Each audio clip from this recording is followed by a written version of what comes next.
Hi guys အားလုံးပဲမင်္ဂလာပါကျွန်တော် Football My DNA Page Harry ကနေပြီးတော့ပြည်သက်ကြီးအားလုံးကိုပြန်လည်ဆိုလိုက်ပါခင်ဗျာကျွန်တော်ဒီနေ့ပြုလုပ်သွားတဲ့ဗီဒီယိုကတော့ Champion League ပွဲစဉ်1 Anfield မြေမှာနိုင်ရရှိသွားမယ့်အသင်းဟာ Liverpool အသင်းလား Atletico Madrid လားဆိုတဲ့ဗီဒီယိုလေးပဲဖြစ်ပါတယ်အဲ့တော့ပြည်သက်ကြီးအားလုံးပဲကျွန်တော်တို့လိုက်ပြီးတော့ကြည့်လိုက်ပါဦးခင်ဗျာ Okay ကျွန်တော်ဒီအကြောင်းကိုစပြီးမပြောခင်မှာကျွန်တော် giveaway စီစဉ်အကြောင်းကျွန်တော်ပြောချင်ပါတယ်ကျွန်တော်အခုဒီလာမယ့်စနေနေ့စက်တင်ဘာ20နေ့မှာ giveaway ဝေးတာဖြစ်ပါတယ် giveaway စုကတော့ 9000 စု3စုဖြစ်ပါတယ်ကျွန်တော်ဒီ YouTube channel တွေက post ကိုတော့ post မှာပထမဆုံးတွေ့တဲ့ post giveaway post ဆိုတဲ့အောက်မှာမိမိ channel တဲ့အသင်းနဲ့မိမိ channel ရဲ့ကစားသမားအမည်ကိုမှတ်ပေးပြီးတော့ကျွန်တော်ရဲ့ YouTube channel လေးကို subscribe လုပ်ပေးတော့အောင်ဖြစ်ဒီ9000စု3စုတွေကတစုကိုစုကူးနိုင်တာဖြစ်ပါတယ်အဲ့တော့ပြည်သက်ကြီးအားလုံးပဲ cancel ကြပါအောင်လို့ကျွန်တော်ကတော့ပြောချင်ပါခင်ဗျ Okay ကျွန်တော်တို့ဒီပွဲအကြောင်းကိုစလိုက်ရအောင်ကျွန်တော်ဒီပွဲအကြောင်းကိုစမယ်ဆိုရင်ကျွန်တော် head to head နဲ့ပဲစလိုက်မယ်ပေါ့နော်Liverpool အသင်းနဲ့ Atletico Madrid အသင်းဟာ head to head အနေထားရ6ချိန်တွေ့ဆုံခဲ့တယ်နောက်ဆုံးနှစ်ချိန်ကတော့2008ခုနှစ်လောက်ကဟာဆိုတော့တိတ်ပြီးတော့အကျုံးမဝင်တော့ဘူးပေါ့နော်ကျွန်တော်ပြောချင်တာဒီနောက်ဆုံးကျွန်တော်တွေ့ဆုံခဲ့တဲ့အချိန်က2021ကျွန်တော်တို့ group stage မှာပေါ့နော် Champion League group stage မှာတွေ့ဆုံခဲ့တာဖြစ်ပြီးတော့အင်ကွင်းရောအဝေးကွင်းရောနှစ်ပွဲလုံးကိုလီဗာပူးအသင်းဟာနိုင်ရရှိခဲ့တာဖြစ်ပါတယ်။ဒါအပြင်အဲ့မတိုင်ခင်ကျွန်တော်2020မှာလည်း Champion League 16အသင်းရှုံးထွက်အဆင့်မှာလီဗာပူးနဲ့ Atletico Madrid တို့တွေ့ခဲ့ရမှာ Atletico Madrid ကကြီးပဲအင်ကွင်းရောအဝေးကွင်းရောနှစ်ကြိမ်လုံးနိုင်ရရှိကြတာကိုကျွန်တော်တို့တွေ့ရပါတယ်ခင်ဗျ။အဲ့မတိုင်ခင်ကျွန်တော်တို့ဒီ2008ခုနှစ်လောက်ကပွဲရတော့နှစ်ပွဲကန်ခဲ့တယ်ပေါ့နော် group stage မှာပဲနှစ်ပွဲကန်ခဲ့တယ်နှစ်ပွဲလုံးတည်ကြတာကိုကျွန်တော်တို့တွေ့ရပါတယ်ခင်ဗျအဲ့တော့ဒီလီဗာပူးနဲ့ဒီ Atletico Madrid စုစုပေါင်း6ကြိမ်တွေ့ဆုံခဲ့ပေါ့နော်6ကြိမ်တွေ့ဆုံရမှာနှစ်ပွဲနိုင်နှစ်ပွဲတည်နှစ်ပွဲရှုံးလီဗာပူးပါပေါ့နော်နှစ်ပွဲနှစ်ပွဲတည်နှစ်ပွဲရှုံးတယ်လောက record က even ဖြစ်နေတာကိုကျွန်တော်တို့တွေ့ရတယ်ပေါ့နှစ်သုံးလုံးဖြစ်နေပေါ့နော်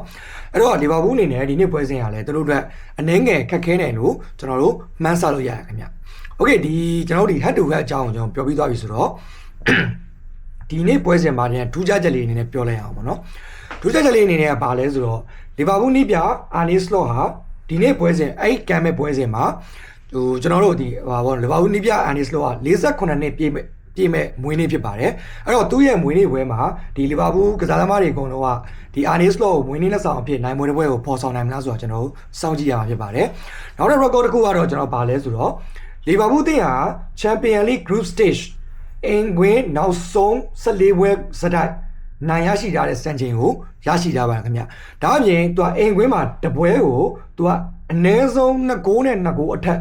သွင်းထားတဲ့ပွဲတွေပဲဖြစ်ပါတယ်အဲဒါကြောင့်မို့လီဗာပူးရဲ့ဒီအင်ကွင်း Champion League Group Stage အင်ကွင်းဟာအရန်ကိုကြောက်ဖို့ကောင်းတဲ့ record တွေကိုကျွန်တော်တို့တွေ့ရမှာဖြစ်ပါတယ်ဒါကြောင့်မို့ဒီလီဗာပူးရဲ့ record ကလည်းဒါပါအရန်ကိုကောင်းနေပေါ့နော်အဲဒီကြောင့်ကျွန်တော်သိထားဖြစ်ပါတယ် Okay နောက်တစ်ချက်ကတော့ကျွန်တော်တို့Atletico Madrid နီးပြ Simeone အနေနဲ့သူ့ရဲ့နီးပြတန်းတစ်ချောင်းလီဗာပူးနဲ့4ချိန်တွေ့ဆုံခဲ့ရမှာ2ချိန်နိုင်ပြီးတော့2ချိန်ရှုံးနေထားတာကိုကျွန်တော်တို့တွေ့ရှိရပါတယ်ကျွန်တော်ခုနဟန်တူပဲပြောခဲ့တဲ့အတိုင်းပဲ2021ခုနှစ်မှာသူ2ချိန်လုံးရှုံးနေပြီးတော့2020မှာ2ချိန်လုံးနိုင်တာဖြစ်ပါတယ်အဲ့တော့ Simeone အနေနဲ့လည်းဒီလီဗာပူးအသင်းနဲ့တွေ့ခဲ့တဲ့ record မှာပေါ့90ရာခိုင်နှုန်းနိုင်ပွဲရရှိထားတာကိုကျွန်တော်တို့တွေ့ရမှာဖြစ်ပါတယ်ခင်ဗျOkay ကျွန်တော်တို့ဒီ head to head လည်းပြောပြီးသွားပြီဒီပွဲရည်ကျွန်တော်တို့ထူးခြားချက်လေးတွေလည်းပြောပြီးသွားပြီဆိုတော့ကျွန်တော်တို့ line up ကိုတစ်ချက်လောက်တွားလိုက်ရအောင်ကျွန်တော်တို့ Liverpool line up နဲ့ပဲစလိုက်ပါမယ်ခင်ဗျ Okay ကျွန်တော်တို့ဒီ Liverpool ကတော့ဂိုးသမားနေရာမှာတော့ Alisson ပဲပွဲထက်လောက်မယ်လို့ကျွန်တော်ထင်ပါတယ်ဒီ center back 2ယောက်ရဲ့နေရာမှာတော့ Van Dijk နဲ့ Konate ပဲပွဲထက်လောက်မယ်လို့ထင်ပြီးတော့ left side back အဖြစ်ကျွန်တော် Carcass ပြန်လဲပွဲထက်လာမယ်လို့ထင်ရတယ် Carcass အနေနဲ့ပေါ့နော်ဒီကျွန်တော်နောက်ဆုံးကန်ခဲ့တဲ့ဘန်လင်းနဲ့ပွဲမှာ38မိနစ်လောက်ထဲကလူစားလဲလိုက်တာဟာသူက tactical အခြေအနေကြောင့်ဖြစ်တယ်လို့ကျွန်တော်ထင်ရတယ် injury မဟုတ်ဘူးလို့ထင်ရတယ်ဒါကြောင့်မလို့ဒီနေ့ပွဲစဉ်မှာ Carcass ပြန်လဲပါဝင်လာမယ်လို့ကျွန်တော်ထင်ရပါတယ် right side ဘက်မှာတော့ကျွန်တော်တို့ဒီဒဏ်ရာတွေပြန်လဲကောင်းမွန်လာတဲ့ frame ပေါင်ပြန်လဲပေါ်ထက်လာပါဝင်လာမယ်လို့ကျွန်တော်ကတော့ထင်မြင်မိပါခင်ဗျ Okay ကျွန်တော်ကွင်းရဲ့3ယောက်ကိုကြည့်လိုက်အောင်ကွင်းရဲ့3ယောက်မှာတော့ကျွန်တော်ကွင်းလေအပြတ်ဖြစ် Gravenberch ပါဝင်လာမယ်လို့ထင်ပြီးတော့အရှိရ CM 2ယောက်ဖြစ်ကတော့ဒီSabos line နဲ့ကျွန်တော် Florian Wirtz ကိုရွေးချယ်ခြင်းပါခင်ဗျ။ဘာဖြစ်လို့ဆိုတော့ဒီပေါ့နော်McAllister အနေနဲ့ဒဏ်ရာရှိသွားတယ်။ဒါပြင် Cardiff ဂျုံကနေဘာမှမသေးကြသေးဘူးဆိုတော့ဒီနေ့ပွဲစဉ်မှာကျွန်တော်ထင်တာကတော့ဒီ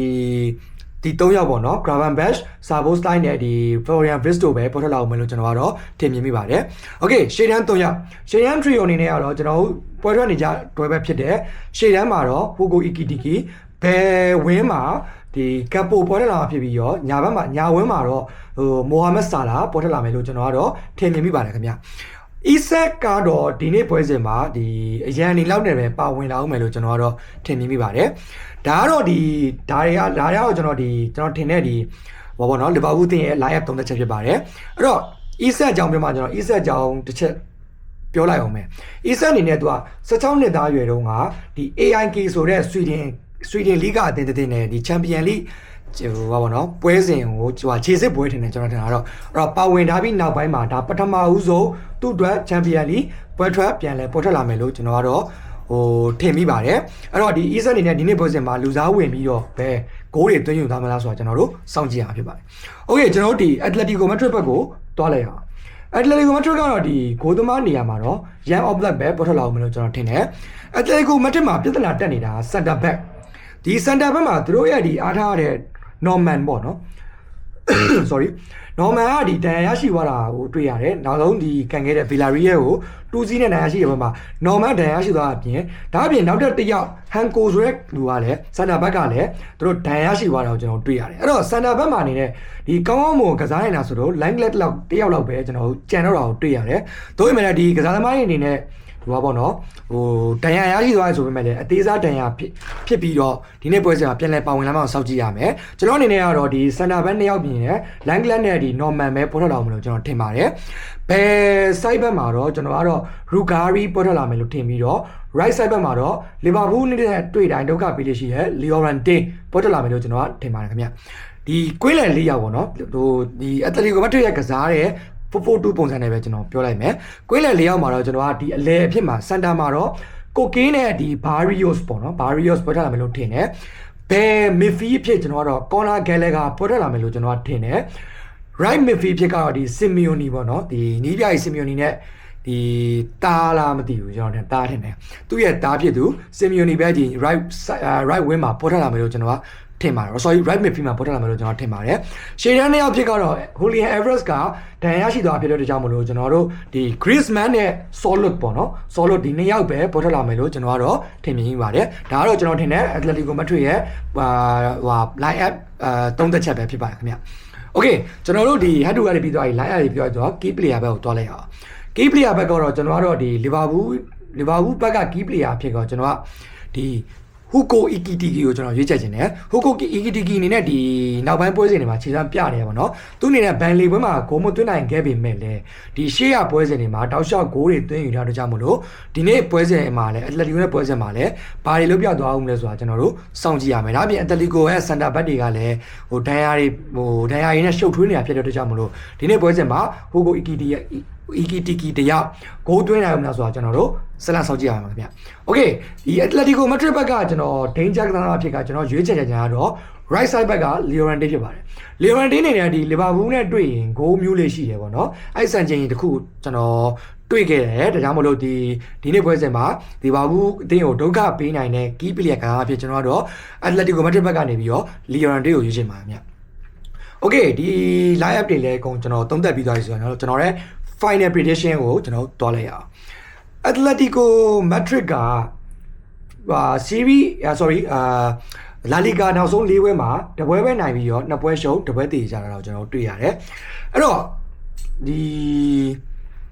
Liverpool ဘက်ကိုပြန်ကြည့်ရင်တော့ Liverpool က၄ပွဲကန်ရမှာ၄ပွဲလုံးနိုင်တာတော့တွေ့ရတယ်နှစ်သင်းကလုံးဝမိုးလည်းနေလို့ကွာခြားနေရပါတော့အဲ့လိုဖြစ်နေတဲ့အခြေအနေမျိုးမှာ Liverpool အနေနဲ့ကျွန်တော်တို့လွယ်လွယ်ကူကူနိုင်မှာမလားဆိုပြီးကျွန်တော်တို့တွေးထင်ရမယ်ပေါ့နော်တို့ပေမဲ့တစ်ဖက်နီးပြကSimeoneတော့ကျွန်တော်တို့ short လို့တော့မရဘူးဗျာဒီနီးပြကနည်းနည်း defensive အားတန်တဲ့နီးပြဒီ anti football ကိုကျွမ်းကျင်တယ်ပေါ့နော်ကစားကွက်ကိုဖျက်ဆီးတတ်တယ်အဲ့မျိုးတွေမှာကျွမ်းကျင်တဲ့နီးပြတရားဖြစ်တဲ့တရားမလို့ဒီနေ့ပွဲစဉ်မှာလည်းဒီတိုက်စစ်ကောင်းနေတဲ့ Liverpool အသင်းကိုသူတို့ဘယ်လိုကာကွယ်သွားအောင်မလဲဆိုတော့ကျွန်တော်တို့ဆက်လက်စောင့်ကြည့်ရမယ်လို့ကျွန်တော်ထင်တယ်အဲ့တော့ Liverpool ကလည်းဒီတိုက်စစ်ကမြူးနေရလို့ကျွန်တော်တို့ပြောလို့ရပါမယ်လေဒီဘန်နေနဲ့ပွဲမှာမိနစ်60လုံးလုံးရုန်းကန်သွားတာကိုကြည်ချင်းအဖြစ်ဒီလီဗာပူးရဲ့ဟိုစားလဲနည်းနည်းလို့ပိတ်ကစားရဲ့အသင်းရတွေ့နည်းနည်းတိုင်ပတ်တယ်လို့ကျွန်တော်တို့ထင်ရတယ်ပေါ့နော်အဲ့တော့ Atletico Madrid ကလည်းဒီလိုပိတ်ကစားရဲ့အသင်းတွေကသတင်းဖြစ်တဲ့ကြောင့်မလို့လီဗာပူးအနေနဲ့ဒီနေ့ပွဲစဉ်မှာအနည်းငယ်ခက်ခဲလာအောင်မယ်လို့ကျွန်တော်ကတော့ထင်မြင်မိပါတယ်ဒီနေ့ပွဲစဉ်ကျွန်တော်ရဲ့ final prediction အဖြစ်ကတော့ Liverpool 1 Atletico Madrid 0 Liverpool 1-0 နဲ့ Atletico Madrid ကိုနိုင်ရပြီးတော့ Champions League ပွဲဥအတွက် Anfield မှာ3မှတ်ယူသွားမယ်လို့ကျွန်တော်သုံးသပ်ရင်းနဲ့ပဲကျွန်တော်ရဲ့ဗီဒီယိုကိုကျွန်တော်ဒီမှာပဲရှင်းထားခြင်းပါခင်ဗျာကျေးဇူးရဲ့ပရိသတ်ကြီးအားလုံး Harry ကနေပြီးတော့ကျေးဇူးတင်ပါတယ်အားလုံးပဲကျေးဇူးပါကျွန်တော်ရဲ့ channel လေးကိုလည်း subscribe လုပ်ဖို့မမေ့ပါနဲ့ခင်ဗျာ See ya